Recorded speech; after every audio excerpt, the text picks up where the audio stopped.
প্রিয় শিক্ষার্থী বন্ধুরা, আসসালামু আলাইকুম। এমএস ইংলিশ প্রোগ্রাম ইউটিউব চ্যানেলে সবাইকে স্বাগতম। প্রিয় শিক্ষার্থী, তোমরা আজকে শিখতে পারবা কোন সাবজেক্টের পর কোন বিভাগগুলো বসে। এই বিষয়টি তোমরা আজকে ফুলফিল শিখতে পারবা ইনশাল্লাহ, যদি তোমরা এই ভিডিওর শেষ পর্যন্ত থাকো। ওকে, আর দেরি না করে ক্লাসটি শুরু করা যায়। প্রিয় শিক্ষার্থী বন্ধুরা, আমার এই ক্লাসের শুরুতে তোমাদের কাছে ছোট্ট একটা রিকোয়েস্ট।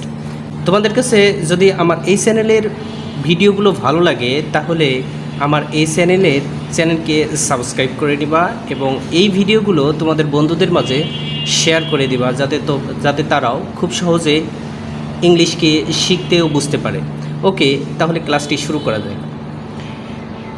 কোন সাবজেক্টের পর কোন বিভার্ব হবে, এই বিষয়টি হচ্ছে বিভার্ব মোট 8টি। বিভার্ব কোন সাবজেক্টের পর কোন বিভার্ব হবে এই বিষয়টি জানার আগে আমাদেরকে শিখতে হবে বিভার্ব মোট কয়টি। বিভার্ব মোট 8টি। Am, is, are, was, were, be, been, being. এই 8টি বিভার্ব সবসময় একই সাবজেক্টের পর বসে না, বিভিন্ন সাবজেক্টের পর তারা বসে থাকে, সেন্টেন্সে বসে থাকে। আমরা একে একে শিখব কোন কোন সাবজেক্টের পর এই 8টি বিভার্ব কোথায় বসে, আমরা এই বিষয়গুলো শিখে নিই। প্রথমে তোমরা দেখতে পাচ্ছ এম, ইজ, আর এর ব্যবহার। এম, ইজ, আর এর ব্যবহার প্রথমে আমরা দেখে নিই এম কোন সাবজেক্টের পর বসে। স্পেসিফিকলি এম শুধুমাত্র আই সাবজেক্টের পর বসে। আই যদি কখনো সাবজেক্ট হয়, এই আই আমি অর্থ প্রকাশ করলে তাহলে এই আইয়ের পর বিভার্বের যদি প্রয়োজন হয় তাহলে আমরা এম ইউজ করব। এই এম ইউজ করব। এক্সাম্পলের মাধ্যমে বিষয়গুলো ক্লিয়ার হই। Example, I am a student. I, এখানে আই সাবজেক্ট, এই জন্য এম ইউজ করা হয়েছে। এরপর আরেকটি এক্সাম্পল দেখে নেই। I am reading the book. এখানে আইয়ের পর এম ইউজ করা হয়েছে। আই সাবজেক্টের জন্য এখানে এম ইউজ করা হয়েছে, অন্য কোনো সাবজেক্ট হলে আমরা এম ইউজ করব না। এরপর ইজের ব্যবহারটি আমরা একটু দেখে নেই।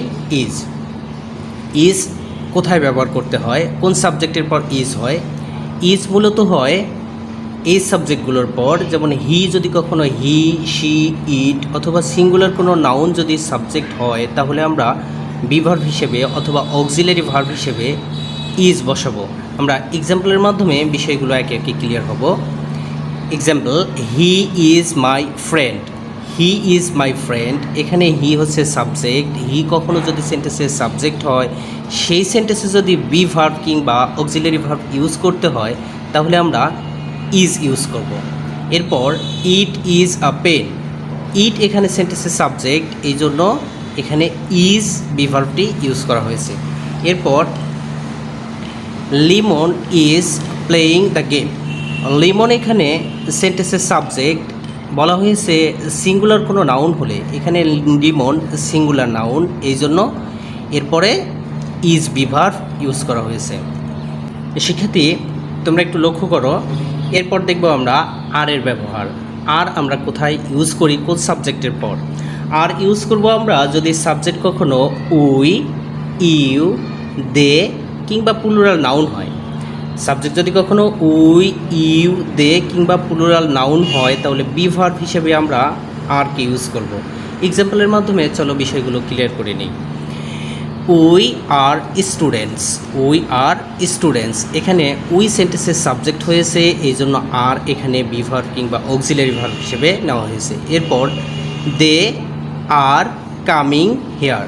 দে আর কামিং হেয়ার, দে এখানে সেন্টেন্সের সাবজেক্ট, এই জন্য আমরা অক্সিলারি ভার্ব কিংবা বিভার্ব হিসেবে অক্সিলারি ভার্ব হিসেবে আমরা আর ইউজ করেছি। এরপর দ্য পেন্স। আমরা জানি পেন শুধুমাত্র পেন হলে সিঙ্গুলার, আর পেন্স যখন হবে এটাকে বলবো আমরা প্লুরাল। এটাকে বলবো আমরা প্লুরাল। এই প্লুরাল নাউন যদি কখনো সেন্টেন্সের সাবজেক্ট হয় তাহলে আমরা আর ইউজ করব। The pen are very nice, এখানে প্লুরাল নাউন হওয়ার কারণে আর ইউজ করেছি। এরপর আমরা দেখব ওয়াজ ওয়ারের ব্যবহার। কোথায় আমরা ওয়াজ ইউজ করব আর কোথায় ওয়ার ইউজ করব এই বিষয়গুলো ক্লিয়ার হবে ইনশাআল্লাহ। ওয়াজ এবং ওয়ারের ব্যবহার। ওয়াজ ইউজ করা হয় কোথায়, ওয়াজ যদি ওয়াজ সেন্টেন্সের সাবজেক্ট যদি কখনো আই, হি, শি, ইট অথবা সিঙ্গুলার কোনো নাউন হয়, আই, হি, শি, ইট অথবা সিঙ্গুলার কোনো নাউন হলে আমরা ওয়াজ ইউজ করব। সেই ক্ষেত্রে আমরা বিভার্ব হিসেবে ওয়াজ ইউজ করব। যেমন I was a student, I was a student. এখানে আই সেন্টেন্সের সাবজেক্ট হওয়ার কারণে আমরা ওয়াজ অক্সিলারি ভার্ব ইউজ করেছি, ওয়াজ বি ভার্ব ইউজ করেছি। এরপর she was a good girl, she was a good girl, she এখানে সাবজেক্ট, এই জন্য আমরা ওয়াজ ইউজ করেছি। তারপর the bird was nice, the bird was nice. এখানে বার্ডের পর এস নেই, এই জন্য ধরবো আমরা এটি সিঙ্গুলার নাউন। সিঙ্গুলার নাউনের পর অক্সিলারি ভার্ব কিংবা বি ভার্ব হিসেবে আমরা ওয়াজ ইউজ করব। এরপর আমরা দেখি ওয়ারের ব্যবহার। ওয়ারকে আমরা কিভাবে ব্যবহার করব। প্রিয় শিক্ষার্থী, এরপর দেখব আমরা ওয়ারের ব্যবহার। ওয়ারকে আমরা কিভাবে ব্যবহার করে থাকি। ওয়ার যদি কখনো সাবজেক্ট উই, ইউ, দে কিংবা প্লুরাল নাউন হয়, তাহলে আমরা অক্সিলারি ভার্ব কিংবা বি ভার্ব হিসেবে ওয়ার ইউজ করব। আমরা বিষয়গুলো ক্লিয়ার হব এক্সাম্পলের মাধ্যমে। উই ওয়ার প্লেয়িং, উই সেন্টেন্সের সাবজেক্ট হয়েছে, এই জন্য ওয়ার এখানে আমি ইউজ করেছি। এরপর দে ওয়ার স্মল বয়েস, দে ওয়ার স্মল বয়। এখানে দের পর দে সেন্টেন্সের সাবজেক্ট হওয়ার কারণে ওয়ার ইউজ করা হয়েছে। তারপর the pens, the pens, pen এখানে প্লুরাল, পেন্স এখানে প্লুরাল নাউন, এই জন্য আমরা ওয়ার ইউজ করেছি। The pens were nice. প্রিয় শিক্ষার্থী, তোমরা একটু লক্ষ্য করো। এখন আমরা দেখব মোস্ট ইম্পর্টেন্ট যে বিষয়গুলো, বি, বিন, বিং, এগুলো সেন্টেন্সে বি ভার্ব হিসেবে কোথায় আমরা ইউজ করি, ইউজ করার বিষয়গুলো আমরা একটু ক্লিয়ার হব। বি, বিন, বিং কোথায় ইউজ করব। যদি সেন্টেন্সটি ইম্পারেটিভ কিংবা অবজেক্টিভ সেন্টেন্স হয়, তাহলে বি আমরা ব্যবহার করতে পারবো সব সাবজেক্টের ক্ষেত্রে। যেমন এক্সাম্পলের মাধ্যমে আমরা বিষয়গুলো একে একে ক্লিয়ার হই। May you be a good student, এটি ইম্পারেটিভ সেন্টেন্স, সরি এটি অবজেক্টিভ সেন্টেন্স, এই জন্য আমরা এখানে বি ইউজ করেছি। এরপর don't be afraid, don't be afraid, এটা ইম্পারেটিভ সেন্টেন্স, এই জন্য এখানে আমি বি ইউজ করেছি। এরপর be a good human being, be a good human being, এখানে বি ইম্পারেটিভ সেন্টেন্স, এই জন্য আমরা বি ইউজ করেছি। এরপর আমরা দেখি বি কোথায় ইউজ হয়, আরও একটু দেখার চেষ্টা করি বি কোথায় ইউজ হয়। মডাল অক্সিলারি ভার্বযুক্ত সেন্টেন্সটি পেসিভ ভয়েসে হলে সব সাবজেক্টের সাথে বি হবে। মডাল অক্সিলারি ভার্বযুক্ত সেন্টেন্সটি যদি কখনো পেসিভ ভয়েসে হয়, তাহলে আমরা সব সাবজেক্টের সাথে বি ইউজ করব। এক্সাম্পলের মাধ্যমে বিষয়টা আমরা ক্লিয়ার হই। The work can be done by me, সেন্টেন্সটি এইটা হচ্ছে অ্যাক্টিভ ভয়েস না, পেসিভ ভয়েস, এই জন্য এখানে ক্যান হচ্ছে মডাল অক্সিলারি, মডাল অক্সিলারির পর আমরা বি ইউজ করেছি, কারণ এই ক্যান একটি মডাল অক্সিলারি যুক্ত সেন্টেন্সটি যদি কখনো পেসিভ ভয়েস হয়, তাহলে আমরা বি ইউজ করব।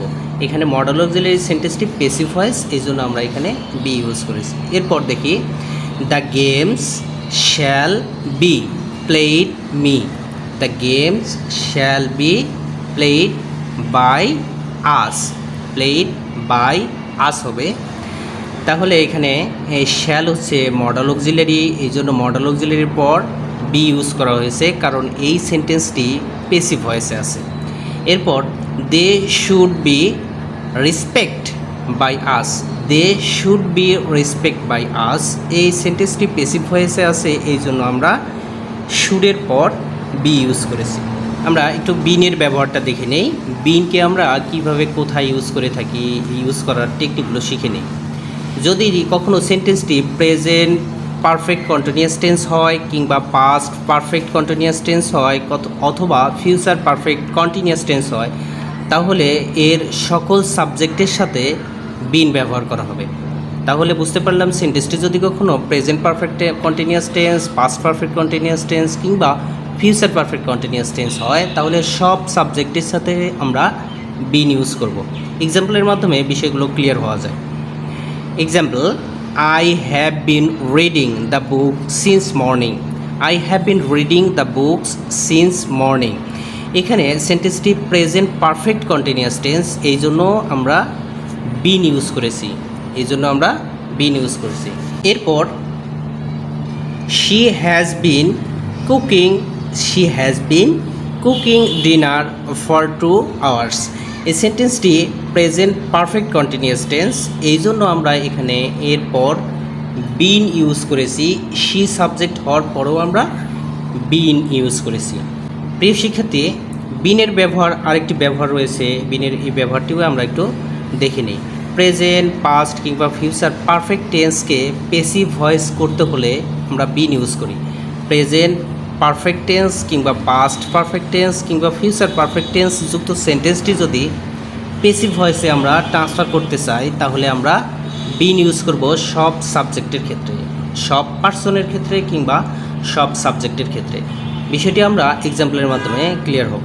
The game has been played by him. এই সেন্টেন্সটির পেসিভ ভয়েসে রয়েছে, এই সেন্টেন্সটি অ্যাক্টিভ ভয়েসে ছিল প্রেজেন্ট পারফেক্ট টেন্স। এই সেন্টেন্সটি অ্যাক্টিভ ভয়েসে ছিল প্রেজেন্ট পারফেক্ট টেন্স। তাহলে আমরা বুঝতে পারলাম পেসিভ ভয়েসটি যদি কখনো আমরা present perfect tense, past perfect tense কিংবা ফিউচার পারফেক্ট টেন্স যুক্ত সেন্টেন্সকে যদি আমরা পেসিভ ভয়েসে ট্রান্সফার করতে চাই, তাহলে আমরা অবশ্যই বিন লিখব। এরপর আমরা বিংয়ের ব্যবহারটা দেখে নেই। বিংকে আমরা কোথায় ব্যবহার করে থাকি এই বিষয়টিও ক্লিয়ার হবে ইনশাল্লাহ। প্রেজেন্ট, পাস্ট কিংবা ফিউচার কন্টিনিউয়াস টেন্সকে পেসিভ ভয়েস করতে সব পার্সনের সাথে বিন বসে। আমরা বিষয়টি আরও একটু ক্লিয়ার হব। Present continuous tense, past continuous tense, future continuous টেন্সকে পেসিভ ভয়েসে করতে সব পার্সনের সাথে আমরা বিন ইউজ করব। তাহলে আমরা একটু এক্সাম্পলের মাধ্যমে বিষয়গুলো ক্লিয়ার হই। Rice is being eaten by me. এই সেন্টেন্সটি প্রেজেন্ট কন্টিনিউয়াস টেন্সকে যদি আমরা কখনো পেসিভ ভয়েসে ট্রান্সফার করতে চাই, তাহলে আমাদের বিং লিখতে হবে। সেন্টেন্সটি পেসিভ ভয়েসে ট্রান্সফার করা হয়েছে, এই জন্য বিং লিখেছি। এরপর the letter was being written by him. সেন্টেন্সটি আমরা একটু দেখি, এই সেন্টেন্সটি হচ্ছে পেসিভ ভয়েসে রয়েছে, এই জন্য এই সেন্টেন্সে আমরা বিন ইউজ করেছি। প্রিয় শিক্ষার্থী বন্ধুরা, তাহলে তোমরা বুঝতে পারলা কোথায় আমরা বি ভার্বকে ইউজ করব, কোন সাবজেক্টের পর বেসিক্যালি কোন বি ভার্বগুলো ইউজ হয়, একে একে তোমরা সবগুলো বুঝতে পারছো ইনশাল্লাহ। এখন তোমাদের প্র্যাকটিসের পালা। তোমরা যত বেশি প্র্যাকটিস করবা, আই হোপ তত বেশি তোমরা সাকসেসফুল হতে পারবা। প্রিয় শিক্ষার্থী বন্ধুরা, ভালো থাকো, সুস্থ থাকো, দেখা হবে, কথা হবে পরবর্তী কোনো ক্লাসে। আল্লাহ হাফেজ।